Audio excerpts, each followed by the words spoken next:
donde habla de que es una experiencia sensorial y emocional desagradable asociado a algún daño, real o potencial, que tiene una proporción a ese daño, ¿verdad? Eso me recuerda al matrimonio, más o menos, ¿verdad? Una cosa importante sí es saber que, bueno, hay dolor agudo, hay dolor crónico, no necesariamente un dolor agudo que persista sea definido como ya la continuación del proceso como tal, pero sí también hay que recordar que el dolor crónico, la Organización Mundial de la Salud lo define como una enfermedad, porque a veces los pacientes que tienen dolor crónico pasan en un calvario de posibles diagnósticos y bueno, le hacemos semiología al patrón del dolor y podemos empezar a utilizar algunas moléculas que nos pueden ayudar, por lo menos a mejorarle la calidad de vida.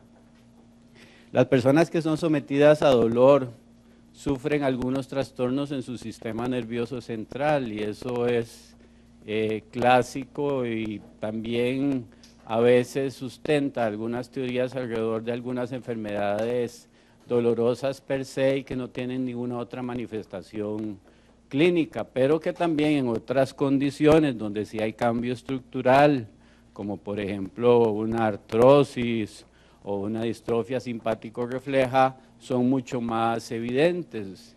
Y es el proceso de sensibilización en todos los niveles en los cuales las vías del dolor se van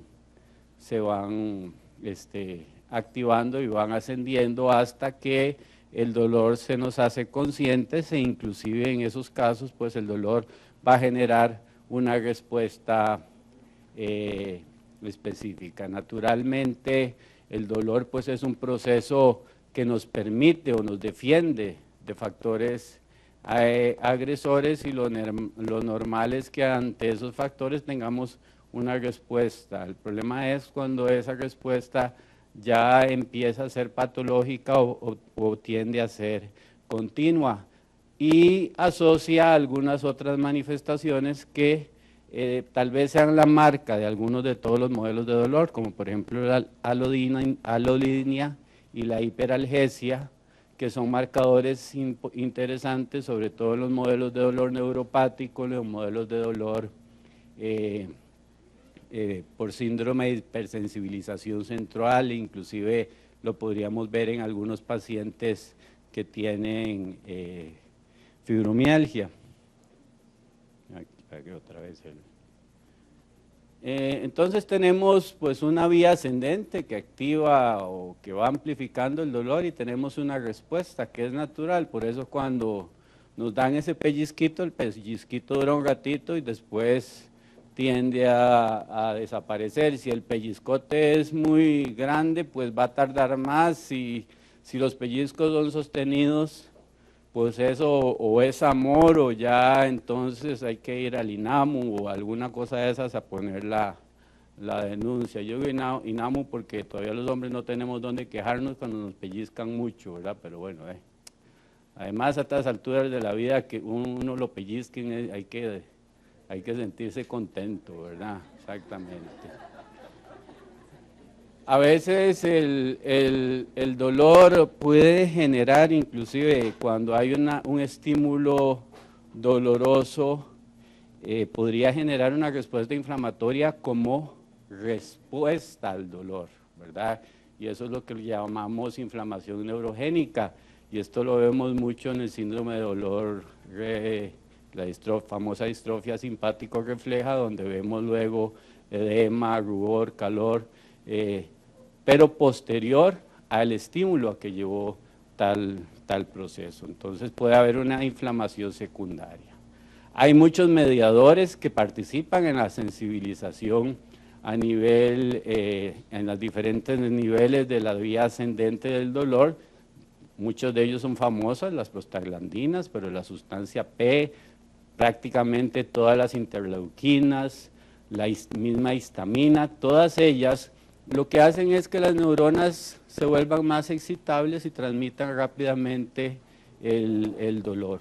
E inclusive hay reguladores a esos niveles, y hay algunos que los conocemos e inclusive son objetivos terapéuticos en la actualidad, que son sobre todo algunos canales que hiperpolarizan para tratar de mitigar ese disparo de la vía ascendente del dolor, que ahora vamos a hablar rápidamente de alguno de ellos. Entonces, los pacientes generan, además de sensibilización a nivel periférico, pues la producción de ciertos neurotransmisores en niveles más altos que pueden luego generar algunas respuestas que inclusive van más allá del dolor, inclusive respuestas autonómicas. La misma disautonomía secundaria al cuadro de dolor crónico lo podríamos observar,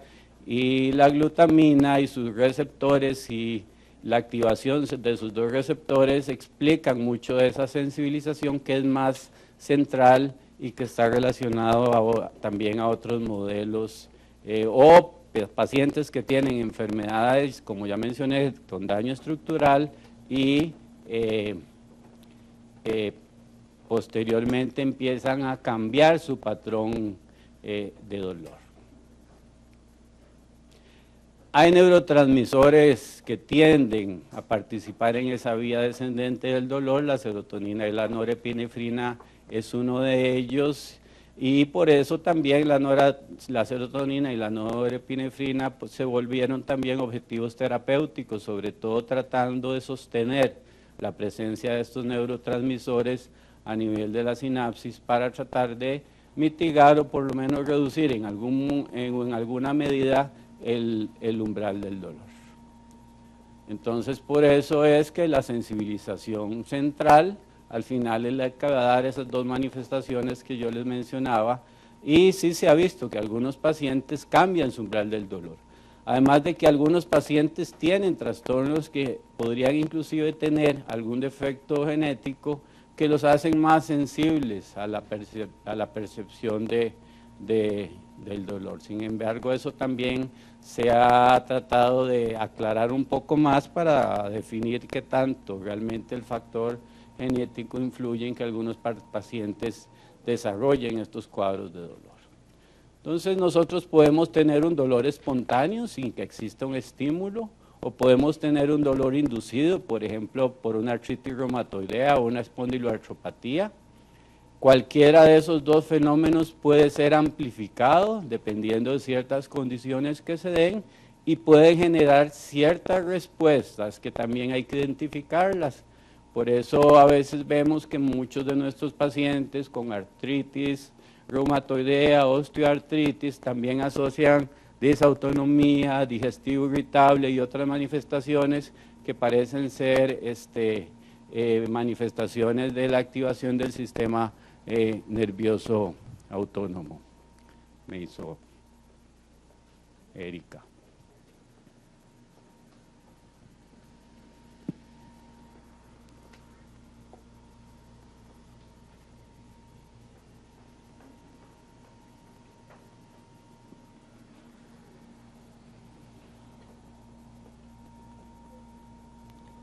Muy bien. Entonces esos son algunos elementos generales del dolor como tal. Veamos algunos casos.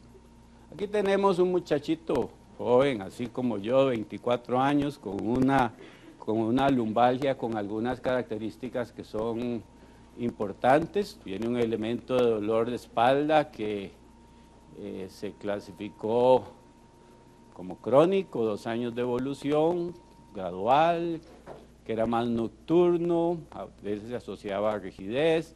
Él mejoraba el movimiento, no tenía algunos elementos importantes como artritis o dactilitis, pero sí tenía una diarrea y había perdido peso. Muchacho alto, índice de masa corporal un poquillo bajo. Las articulaciones sacroiliacas eran dolorosas sonidos intestinales normales, la inspección en general era abdominal, era adecuada, a excepción de sensibilidad en el cuadrante inferior derecho.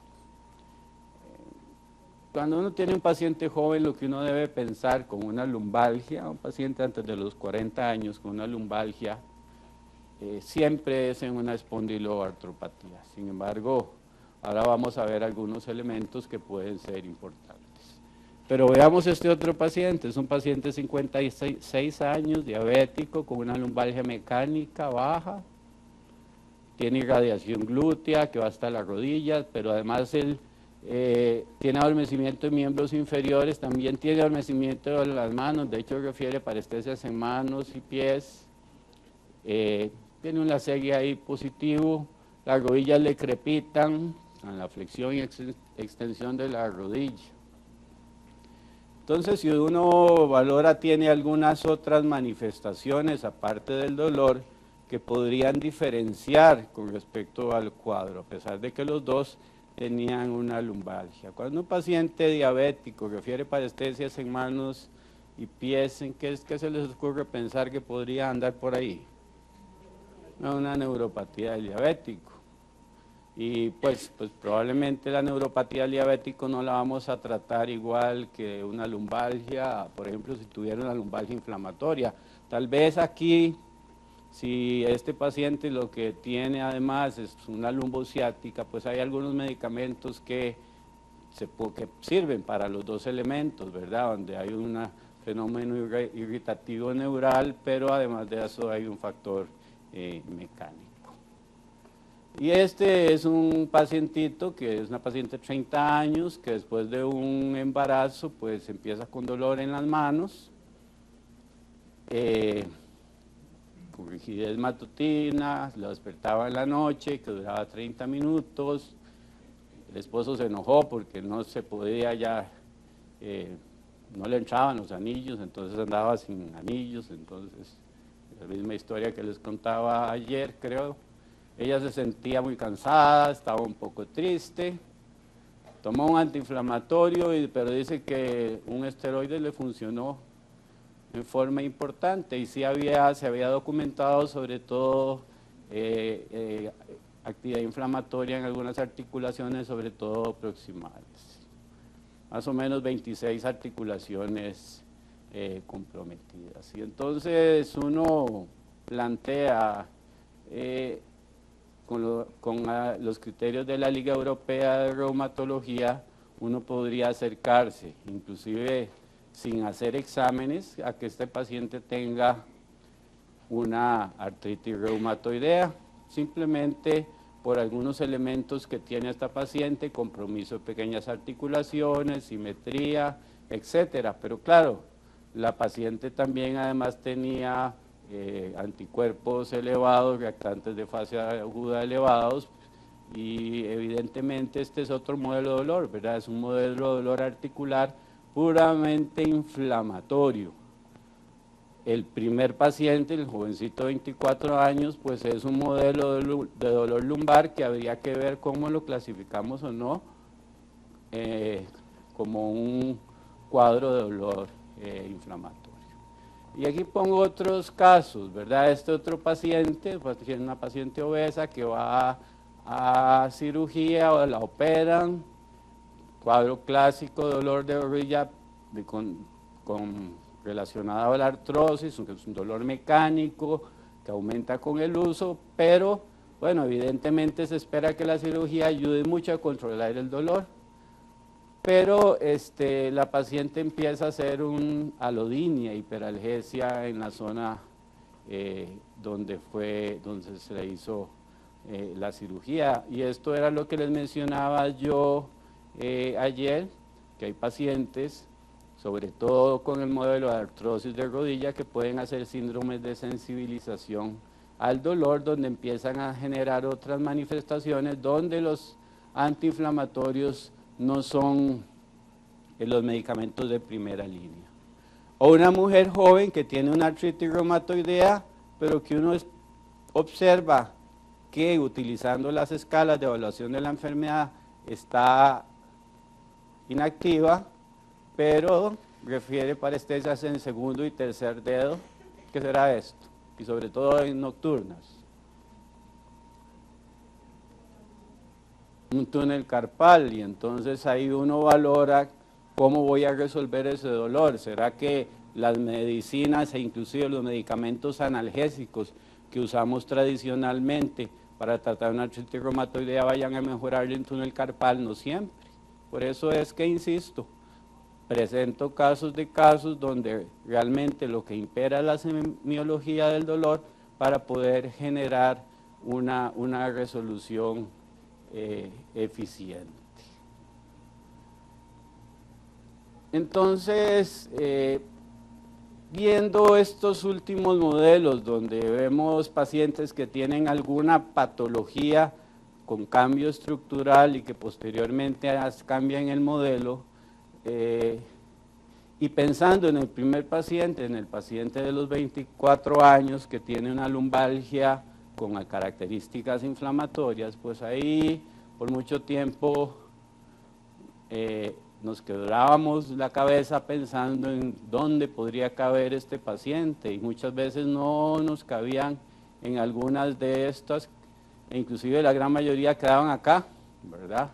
Ahora hay algunos criterios donde tratamos de buscar primero, determinar si el paciente tiene una lumbalgia inflamatoria, hay unos criterios específicos para eso, y luego valorar, hacer una intervención temprana, como en el caso de la artritis reumatoidea, que es fundamental. Entonces, por eso aparece el concepto ya de espondiloartropatías, e inclusive actualmente le llamamos espondiloartritis, y donde estas enfermedades pueden estar ahí, pero lo más importante también es hacerles una semiología, porque sí, realmente el dolor de espalda, como le llamamos a veces, la gran mayoría pues sí es más mecánico, como el del paciente de 56 años que es diabético, y el dolor inflamatorio es menos frecuente y a veces es el que nos desorienta un poquito, y a veces tenemos que buscar algunos otros elementos, ¿verdad? Primero, en edades tempranas de la vida es cuando aparecen los primeros síntomas, ¿verdad? Tiene que haber un criterio, por lo menos más de 3 meses, que el ataque sea insidioso. La rigidez, ese paciente, como vimos, mejoraba con el ejercicio. El dolor glúteo alternante y que lo despertaba en la noche son algunos de los elementos que nos pueden orientar. Hay muchos, tomando en cuenta todos esos criterios, hay muchas clasificaciones que, de acuerdo a la cantidad de los criterios, nos pueden acercar. El que más utilizo yo en mi caso es el criterio de los expertos de ASAS, donde si el paciente tiene 4 de 5, pues nos acercamos significativamente al diagnóstico de una lumbalgia inflamatoria, y nos acercamos de acuerdo a si tiene algunas otras manifestaciones. Estas son algunas poquitas de todo el espectro que pueden tener. Entonces podríamos clasificarlo como una espondiloartritis, y podemos inclusive poner algún otro apellido a la espondiloartritis, inclusive a veces nos cuesta. La artropatía de la espondiloartritis, valga la redundancia, por lo general es oligoarticular, ¿verdad? Tiende a ser asimétrica, le gustan las grandes articulaciones, aunque es un elemento también pronóstico y que impacta mucho la calidad de vida del paciente. Los famosos dedos en salchicha, los pacientes les da risa cuando yo digo que eso es un dedo de salchicha, ¿verdad?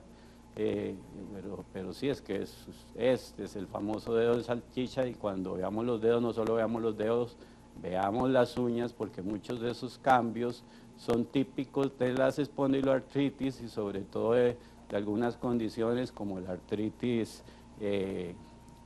reactiva y la artritis psoriásica.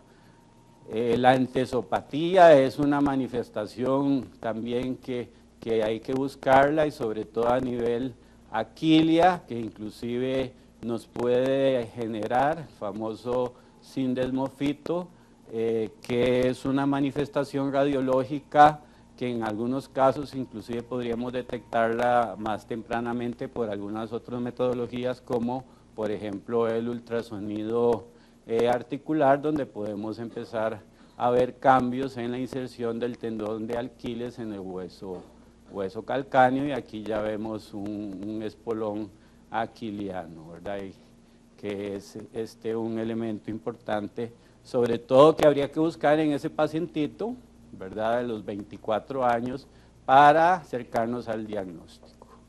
El ojo es fundamental, preguntar si ha tenido episodios de ojo rojo, ¿verdad? La uveitis anterior tiene un valor predictivo diagnóstico importante, a veces el paciente no lo cuenta o no lo asocia. Muchos de los pacientes que nos llegan a la consulta son referidos por el oftalmólogo porque le encuentran una uveitis anterior y quieren valorar alguna otra evaluación clínica que defina si este paciente podría tener una espondiloartritis. Y la psoriasis, ¿verdad?, con algunos cambios que vemos como el famoso pitting que podemos observar, y por eso les decía, las uñas hay que revisarlas minuciosamente. Ya este es un cuadro muy aparatoso, pero muchos de estos pacientes andan ahí tomando antimicóticos a diestra y siniestra. Y una de las cosas importantes es que cuando estos pacientes tienen una lumbalgia inflamatoria, la evaluación de la articulación sacroiliaca es fundamental, ¿verdad? Este elemento, que ya no es un elemento clínico, sino un elemento de gabinete, nos ayuda, aún si el paciente no tuviera una manifestación clínica de una sacroileitis, nos ayuda a complementar el diagnóstico. E inclusive hay pacientes que podrían tener cambios a nivel de la articulación sacroiliaca, y entonces tenemos que recurrir a resonancia magnética para ver si en la articulación sacroiliaca hay edema en la misma, o en el TAC también podría ser útil para ver si hay cambios estructurales. Sin embargo, la resonancia magnética tiene una capacidad de poder discernir mejor cambios inflamatorios que inclusive no necesariamente tengan cambios estructurales en la articulación, y por eso si tenemos una importante sospecha clínica en un paciente como de 24 años, pues tendríamos en algunos casos que estar seguros si esta articulación sacroiliaca tiene compromiso, ¿verdad? Y lo que vamos a ver, o lo que nos va a permitir todavía ser más específicos, porque el manejo del dolor de este paciente inclusive inicialmente puede ser mucho más sencillo. Aquí vemos edema también ahí a nivel de la articulación sacroiliaca en una resonancia magnética. No esperemos ver espondiloartritis con columnas de caña de bambú, ojalá que no siempre sean así, pero bueno, recordar los sindesmofitios que tienden a ser lineales, ¿verdad?, paralelos a la vértebra, y no esos grandes ganchotes que son los osteofitos, que los vamos a ver, por ejemplo, los podríamos ver en ese paciente de 56 años, relacionados en algunos casos al peso, y que lo que nos hablan es de artrosis de columna. La articulación sacroiliaca cuesta mucho, inclusive a veces también evaluarla por ultrasonido, hay que tener mucha experiencia y a veces el paciente poca grasita en esa zona para llegar a definirlo, y no es un elemento que, por lo menos yo en mi práctica, aunque hacemos el ultrasonido, no me guío en esa metodología para sumar en un criterio más. Entonces vean que nuestro pacientito de 24 años, pues probablemente lo que tiene entonces es un dolor lumbar inflamatorio. Ya vimos varios modelos de dolor, y pues también hay marcadores genéticos Lo que les mencionaba, la uveitis, el valor predictivo que tiene, que es bastante alto, y hay una cosa importante que está relacionada a la terapéutica, y es la respuesta a INES es importante, e inclusive es tratamiento de pacientes que tienen lumbalgia inflamatoria. Entonces, como les mencionaba, pues hay criterios para definir cómo llegar a un diagnóstico de estos, ya sea a partir del dolor de espalda inflamatorio, o si un paciente de estos no hace una lumbalgia inflamatoria, sino más bien una oligoartritis, cómo llegar al diagnóstico a partir de esa manifestación clínica. Por ahí tenemos, ahora les vamos a repartir algunas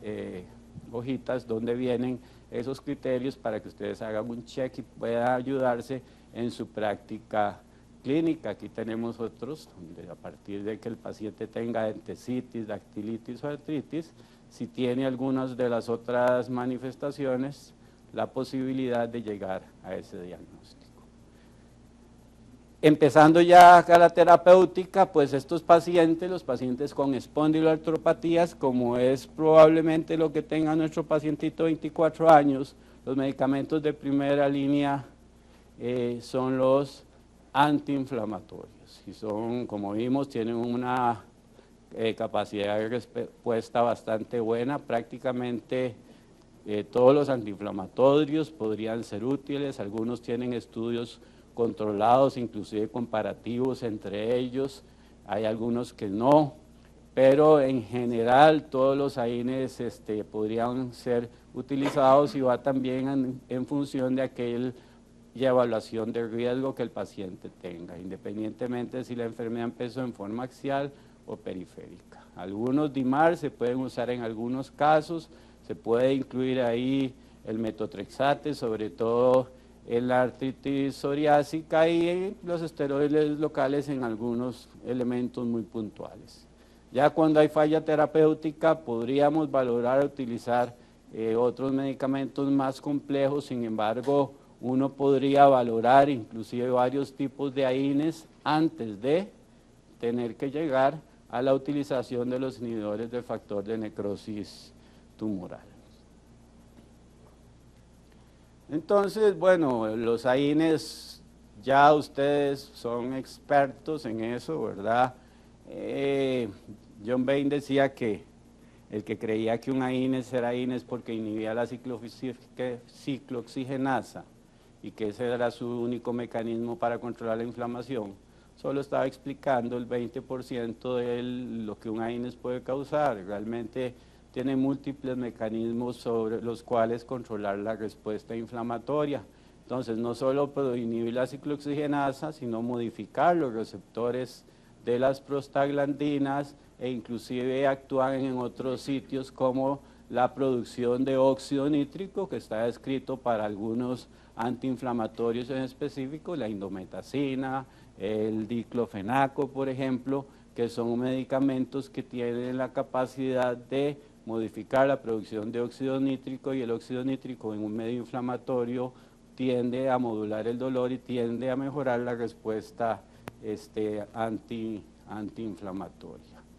El que los otros no lo tengan, pues simplemente pues falta de algunos estudios, o que se evalúe ese elemento específicamente. El potencial de resultado terapéutico es muy parecido entre ellos, con números necesarios a tratar para este modelo de dolor bastante bajo. ¿Qué les quiero decir con esto? Que bueno, un tramadol en una lumbalgia inflamatoria como es la del muchachito de 24 años, o una codeína, pues van a tener una falla terapéutica bastante amplia versus un AINES, ¿verdad? Entonces, por eso yo les decía, la semidolor habla, la semiología nos dice que podemos escoger para poder ayudarle significativamente.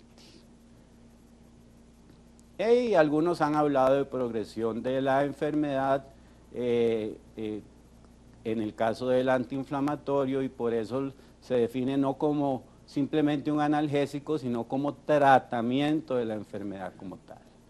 Tienen un efecto analgésico central que también depende de la producción de óxido nítrico y también la apertura de ciertos canales de potasio, que desensibilizan también a nivel central. Por eso los AINES, inclusive a dosis más bajitas de las que son antiinflamatorios, ya tienen algún efecto analgésico. En un caso de la artrosis, por eso yo siempre les menciono que un paciente que tiene artrosis, pero que no encontramos gran elemento inflamatorio, no le vayan a dar unas dosis altas del AINES. Igual tienen la misma potencial analgésico, porque ahí lo que ustedes van a buscar más es ese efecto analgésico a nivel central. Esto ya lo habíamos hablado, el número necesario a tratar. Que se pueda combinar, pues se puede combinar sobre todo en pacientes que tienen artrosis para reducir en algunos casos algunos efectos adversos. Ahí es que se desajustaron las diapositivas, ahí sale un poquito más bonito y me van a disculpar con esa parte, ¿verdad? Bueno, esa diapositiva la paso rápido porque me puede dar escalofríos, ¿verdad? Los AINES tienen riesgos, ¿verdad? Y ya eso también lo sabemos. La gastropatía, hay que tratar de utilizar los AINES por periodos cortos. Todos tienen riesgos. Probablemente los que tengan inhibiciones mayores de un 80% de la COX-1 ya per se tienen un riesgo directo de gastropatía, pero en general si nosotros los utilizamos por periodos cortos, si damos inhibidores de bomba de protones por los periodos que sean necesarios, en la actualidad y ahora parece ser que hay que buscar usar el AINES, pero tampoco enamorarse de él para siempre, a no ser que sea una condición como esta en la cual el AINES siempre haya que estarlo utilizando. Dar un inhibidor de bomba de protones asociado a un AINES reduce el riesgo más o menos en un 54%, dar un COXIP más un inhibidor de bomba de protones un 50%, un COXIP solo más o menos un 40%. O sea, estas son las tres vías y recomendaciones. Y el riesgo cardiovascular, escoger el AINES más seguro, ya les vimos ayer que pues es como irse a meter a la Reforma y decir cuál es el menos angelito, ¿verdad? Eso es muy difícil, ¿no? Entonces, la dosis más baja por el menor tiempo posible es la recomendación más eficiente, y en algunos casos sí los agonismos funcionales, que es lo que trata de explicar este gráfico en el caso de utilizar los AINES. Los AINES entonces nos van a servir ¿en cuál modelo? En el modelo de la lumbalgia inflamatoria, en el modelo de la enfermedad articular inflamatoria, funcionan significativamente. La lumbalgia en general puede funcionar, inclusive ahí sí con agonismos como por ejemplo el tramadol. ¿Y dónde no funcionan? En la fibromialgia. Cuando vemos una fibromialgia que nos responde a AINES, empecemos a revisar algunas otras cosas, revisemos otra vez la historia clínica, porque podría ser que lo que tengamos ahí es una espondiloartritis, si es un hombre joven. Vean que este es un estudio muy interesante, lo puse porque dice estar casado reduce en un 25% la mortalidad. Y cuando me puse a leerlo, resulta que estar casado le reduce a la mujer un 25% la mortalidad. O sea que para que vean qué importantes somos los hombres en la vida, ¿verdad? Esto yo se lo voy a mandar a Gloria Valerín, ¿verdad? Los pacientes que tienen síndromes de dolor generalizado, o lo que llamamos fibromialgia, pues tienen un patrón que inclusive los elementos clínicos han cambiado y los puntos gatillo han dejado de ser menos importantes. Ya no hay que estar aturugando al paciente apretaditas en los puntos donde le duele, porque probablemente si le apretan los cordones de los zapatos va a tener más también dolor. Por lo general son pacientes que tienen un dolor generalizado. Si partiéramos el paciente en 4, le duele los 4 cuadrantes, pero una cosa importante, siempre que no tenga una causa que explique el dolor. Por eso es fundamental hacer un estudio bien detallado para no encontrarnos un hipotiroidismo, inclusive en algunos casos una artritis reumatoidea temprana, como algunos de los ejemplos que podrían explicar que pacientes de estos tengan dolor. Vean que los puntos gatillo realmente no todos tenían un poder de sensibilidad, ¿cómo se llama?, importante. Estos fueron los que hicieron el tren ahí en Heredia, pues, ¿verdad? Entonces, para los modelos de dolor neuropático y los pacientes que tienen fibromialgia, existen otros mecanismos de acción que parecen ser más eficientes que dar un medicamento que bloquee la producción de algunos elementos de la inflamación. ¿Por qué? Porque no se define que la fibromialgia tenga un elemento inflamatorio puro, sino, como les mencionaba, una sensibilización sobre todo a nivel central. Y entonces los AINES, pues no hay, es evidencia uno va de que no sirven. Los opioides tampoco son medicamentos que sirvan, a excepción de, como les mencionaba, el tramadol por vía oral, que parece ser que tiene un metabolito que ayuda a elevar la serotonina y la noradrenalina y que va a funcionar como un efecto antidepresivo, siempre teniendo cuidado, ¿verdad?, de que el paciente no se enamore mucho del tramadol y que entonces estemos ante otra cosa que no era exactamente la fibromialgia, ¿verdad? El problema es que si el tramadol afecta, aunque controla bastante bien en el paciente con fibromialgia, o podría ser muy útil, sí afecta mucho la capacidad funcional por efectos adversos, y sobre todo en los adultos mayores. En general los opioides son evidencia, uno ve en el caso del tramadol. Los antidepresivos se han evaluado sobre todo porque facilitan la persistencia de los neurotransmisores de sus receptores postsinápticos, inhibiendo la recaptura. Hay muchos estudios que establecen en cuánto funcionan o no. El porcentaje de éxito a veces no es tan prometedor dependiendo del antidepresivo que usemos o si los metemos todos en un solo saco, y lo que vemos es que hay sin problemas de tolerabilidad en muchos de ellos. Entonces, si por ejemplo tomáramos en cuenta los antidepresivos como la imipramina, pues podrían tener un efecto que a veces es dudoso, un número necesario a tratar muy amplio, pero sí también llenan a los pacientes de muchos efectos adversos. La amitriptilina tiene un mejor perfil de eficacia, pero también comparte ese problema de a veces tolerabilidad.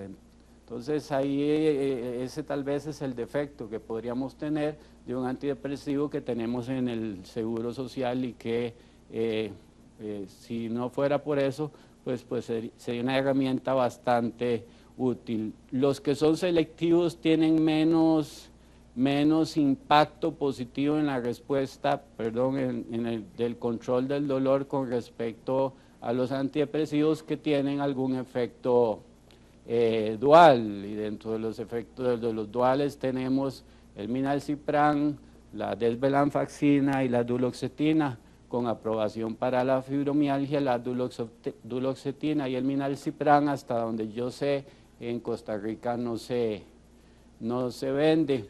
Los duales, algunos de los duales tienen no solo un efecto sobre su permanencia en la sinapsis, sino que tienen algunos efectos por receptor interesantes, sobre todo contra el efecto de la sustancia P.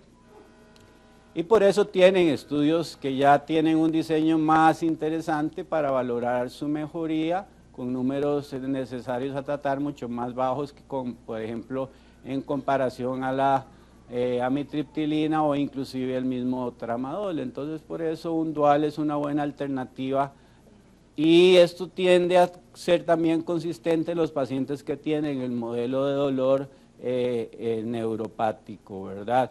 Algunos de los duales también, como les mencionaba, en el caso de la duloxetina, los han recomendado en los pacientes que tienen osteoartritis, ¿verdad? Sin embargo, el resultado, por ejemplo, en mi experiencia clínica no ha sido tan interesante como el que sí uno podría ver en algunos pacientes que tienen fibromialgia. La pregabalina pues es un medicamento que tiene un efecto sobre un receptor que sobre todo hiperpolariza las neuronas, es un efecto muy dosis dependiente, realmente hay que llevarlo a dosis un poquito altas. Por lo general nos quedamos aquí y ahí vemos mucha falla terapéutica. Hay que ir titulando para ver un resultado positivo. Igual pasa con la gabapentina, inclusive en algunos estudios plantean que tienen un resultado terapéutico similar, tal vez con un perfil de efectos adversos menor para la pregabalina. Sin embargo, eso inclusive ahí quedan algunas dudas. Tal vez el boom de la pregabalina ha hecho que sea uno de los medicamentos que más se prescribe ahora en la actualidad para la fibromialgia, para el dolor neuropático. La Seguridad Social tiene gabapentina, no sé si tiene pregabalina, doctor, no, gabapentina. Pero es una muy buena herramienta y en el dolor neuropático evidentemente es una muy buena posibilidad también en el manejo de estos pacientes. En general también en los pacientes que tienen modelos de dolor, sobre todo modelos de dolor neuropático, donde hay mucho desgaste en la parte cognitiva, donde en la parte psicológica hay que hacer terapia combinada. Cuando hacemos terapia combinada, mejoramos significativamente la respuesta no solo a los fármacos, ¿verdad? Nosotros tenemos mucho apoyo aquí en la parte de psicología, donde se les da terapia cognitiva conductual, se les educa bastante a los pacientes, inclusive en algunos centros de manejo de clínicas de fibromialgia se les enseña a los pacientes inclusive a hacer sesiones de meditación por 13 minutos al día, y esto también les ayuda y suma el resultado, porque todavía en modelos de dolor extremos, como es el caso de la fibromialgia, pues sigue siendo todavía un reto tener a estos pacientes en un 100%, como si podemos lograrlo a veces en pacientes que tienen enfermedades inflamatorias articulares, con todas las herramientas que inclusive hemos hablado, ¿verdad? Como medicamentos como los antirreumáticos en la artritis reumatoidea y otros medicamentos sí fallan a los mismos. Entonces, ahí van los casos clínicos, íbamos más o menos resolviendo las opciones de acuerdo a esos casos clínicos, y esto era lo que les tenía yo hoy. Les agradezco la atención. Aquí está la tómbola de las preguntitas de una vez. Hoy es un Rolex. No sé si tienen alguna pregunta.